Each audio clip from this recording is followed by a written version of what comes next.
మీరు ఎప్పుడైనా సరే ఇండియాస్ ఫేవరెట్ స్వీట్ లో ఒక్కటైనా మాడుగుల హల్వాని టేస్ట్ చేశారా? హలో ఫ్రెండ్స్, ఈ రోజు నేనైతే చిన్నప్పటి నుండి అలా మాడుగులు అయితే వెళ్ళాను అనమాట. మాడుగుల అందాలు చూస్తుంటే అసలు మత అయితే పోతుంది. ఎందుకంటే ఆ ప్రకృతి మధ్యలోనే అలా తిరుగుతుంటే నాకైతే చాలా అంటే చాలా హ్యాపీగా అనిపించింది. అలా పల్లెటూరుని అలా గాలి పీల్చుకుంటూ అలా మళ్ళీ సిటీలోకి అయితే వచ్చాను అనమాట. సిటీలోకి రావడమే తడు స్టార్టింగ్ నుంచి ఎండింగ్ వరకు మొత్తం అంతా మాడుగుల హల్వా అనే ఉంది.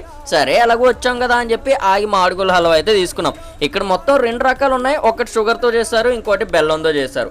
రెండు పావులు తీసుకున్నాం. అలా కారులోకి ఎక్కి డబ్బా ఓపెన్ చేసి టేస్ట్ చేద్దాం అని చెప్పి తీసాం. ముందుగా షుగర్ తో చేసిన హల్వా అయితే టేస్ట్ చేసాం. చాలా అంటే చాలా బాగుంది. సరే కదా టేస్ట్ బాగానే ఉందని చెప్పి ఈసారి బెల్లంతో చేసింది అయితే ట్రై చేస్తాను అనమాట. షుగర్ తోటే బాగుంది అనుకుంటే బెల్లంతో చేసింది ఇంకా బాగుంది. చాలా అంటే చాలా నచ్చింది నాకైతే రెండు కూడా. అండ్ మీరు ఎప్పుడైనా ఇక్కడ టేస్ట్ చేస్తుంటే కింద కామెంట్ చేసేయండి. అండ్ మర్చిపోకుండా మన వీడియోని లైక్ చేసి ఈ వీడియోని వెంటనే మీ ఫ్రెండ్స్ కూడా పంపించేయండి. Thank you.